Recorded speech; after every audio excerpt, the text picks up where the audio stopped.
Welcome to the MaryLee Herrmann Show. A couple of years ago, I was sitting in my cute little Hollywood apartment, and I actually had the TV on and was flipping through channels, which is kind of random for me because I really don't watch much television. Total fan buff, and I don't have any kind of special movie channels or anything.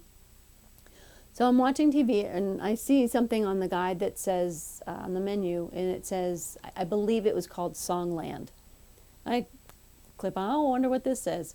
Well, it turns out it's a reality TV show for songwriters, and they fly these people in from around the country, a handful of them, and then they perform their songs in front of a panel of 3 producers, and then 3 are selected, and each of them gets to work one-on-one with a producer, and they come back a matter of days later and perform that song in front of a recording artist who picks one of the songs to record. Huge opportunity, right? Well, as always on those reality shows, each person's got their little background video. Well, one man had mentioned in his video, he says that, yeah, I was working at the Onion in New York, and I read The War of Art and quit my job, packed up, and moved to Nashville. He might have moved to LA, but I think it was Nashville. Regardless, he had moved somewhere where he knew he could be pursuing what he really wanted to be doing, and that was songwriting. I thought, wow, kudos to him, right? Great job, and way to go for it. Never heard of the War of Art or anything, but I'm like, well, that's cool that he got the inspiration from where he needed it. I'm not sure how he did in the show. Well, a couple of days later, I am in holding on set of Silicon Valley. I did background artist. I was an extra for a number of projects in LA during the years I was out there. And there were like 500 of us. Huge tent. And you never know where, depending on where you put your things and who you're going to be near, it can just really affect the experience. And we were there for 4 days, and just even for one day, you could just be sitting there in this tent for hours and hours and hours. And, the energy of the people around you can just really make or break your day. Well, I was selected, a few of us were selected to be tattooed festival goers. And I know I don't have a tattoo. Some of the people did. And then some of us were selected, and then the makeup artist gave us tattoos. Well, the production assistant, the PA, asked us all to sit at the same table so that he could find us whenever they wanted us to bring us to set. So okay. Well, I hear this woman, I don't know anybody there, and this woman is chatting up with a couple of the other people at the table, and I'm just kind of drawn into the conversation. Well, she mentions the War of Art. I thought, wait a minute, I just heard about that. Oh, yeah. So I inquire with her. I'm like, well, tell me about this book, because I just heard about it the other day. She goes on to explain that it is a life changer, how much of a difference it made for her, and what a great book it is, and that you're gonna love it. She and I have since become friends. Thank you, Nance.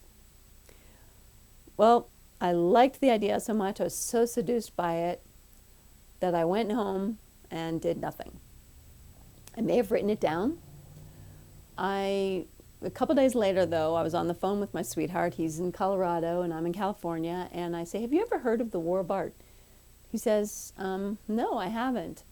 And I just, kind of surprised him, because between the two of us, we've read so many books about creativity and unblocking and, just be doing your dream. So it's kind of interesting that he hadn't heard about it either, but I was like, oh, okay. And, to me, that was kind of it. And it was like, oh, it's back there somewhere. I have so many books on my bookshelves I've never read still that, hey, you read this book and everything's just going to start happening for you, and it's all going to be downhill. Well, it's a loud truck. And that was kind of it for me. Well, a week later, he says, did you ever, look into that book, The War of Art? And I said, no. And he said, well, I'm asking because I actually went and bought I bought the Audible. I looked into it and I listened to the Audible, and I really think you'd like it.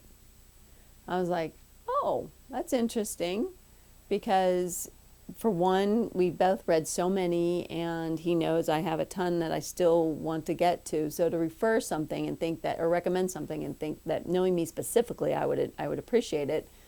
I, gave some thought to it.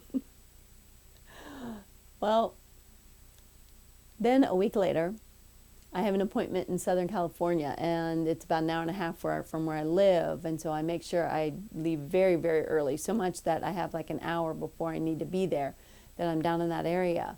And I'm like, well, what can I do to blow off some time? Oh, there's a Goodwill. I can spend some time in there. And I have a very strict rule when I go to Goodwill, thrift stores, is that if I am, main section I'm looking at is probably DVDs and books, and I'm only allowed to spend $1 to $1.50. I had to up it to $1.50, and well, I didn't have to, but they raised the price of DVDs from $2 to $3, so I had to make it that I could at least get DVDs when they were half off. So it'd be $1.50, and of course I'm back there perusing the bookshelves in Goodwill, and just thinking, what treasures, what books are in here that never heard of, or what have you, or yeah, you know where this is going. What do I see? The War of Art. Oh no, it's $1.99. That's above my limit. Fortunately, all blue tags are 50% off that day. Yay! $1.50. Yeah, I would have probably got it anyway. But the point is that it's like, talk about the universe just telling me, like, pushing this on me. Okay. And and I didn't mention too that my sweetheart had actually sent me the link to the Audible, or gifted me the Audible, so that I could listen to it. But I still hadn't done it. And I took it home that night and I set it on my desk, and that's kind of where it was for a while. Well, again, my sweetheart brings up to me, we're on the phone, and he's just like, so have you listened to The War of Art yet? It's great, isn't it? And I'm like, no, I haven't quite. But I did get the book. Oh, good. Well, what'd you think about reading the book then? Haven't done that. I thought, okay, enough signs, enough of this.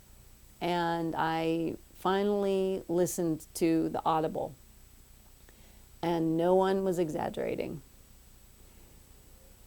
Stephen Pressfield, the author, actually does, reads it himself, and it's just engaging, it's simple, it's smart, and it is, as my friend Nance, thank you, had said, life-changing.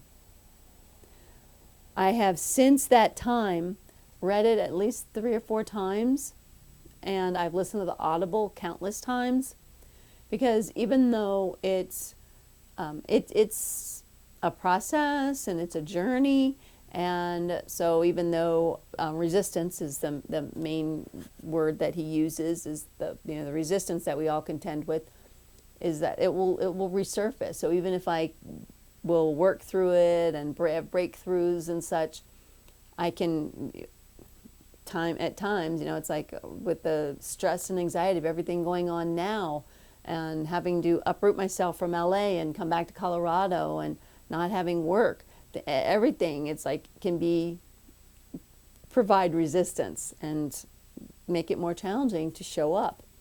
So I would read it again, or sometimes I'd just even open up a page. Well, it'd been a while. Now it says something too, that when I packed up my Subaru and came back to Colorado at the beginning of the pandemic, no clue what's going to happen. They were talking about closing down state lines. I'm like, okay, well, whatever I put in my Subaru, what goes with me, everything has to go into a storage unit. This came with me. Well, the other day it lives in my backpack, the backpack that I carry my laptop in, because when it was still safe, I would sometimes go into coffee shops and write, with mask on and everything, and secluded. Well, that's been for a long time, so I obviously haven't pulled out the book because it's been living in my backpack. And the other day I was making a joke with a friend who I told her, I said, yeah, I probably need a kick in the ass. And which was a joke because I don't really say that. I don't really use the word ass, but she does. So we were on Zoom and we're kind of teasing about that.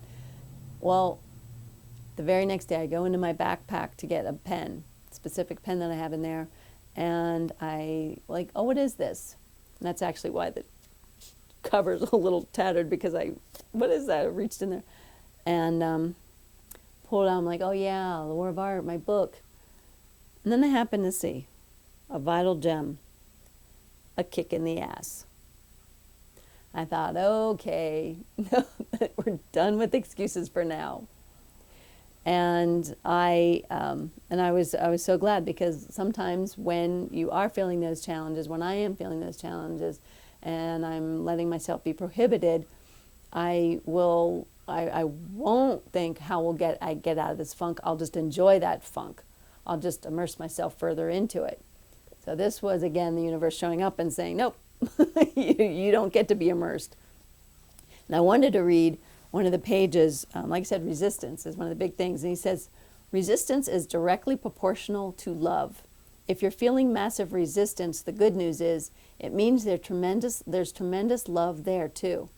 If you didn't love the project that is terrifying you, you wouldn't feel anything. The opposite of love isn't hate, it's indifference. The more resistance you experience, the more important your unmanifested art, project, enterprise is to you, and the more gratification you will feel when you finally do it.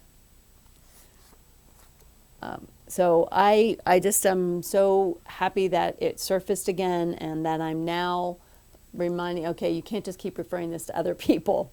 It's like, all right, get back on the bandwagon for yourself. All right, well, thanks so much and have a great day.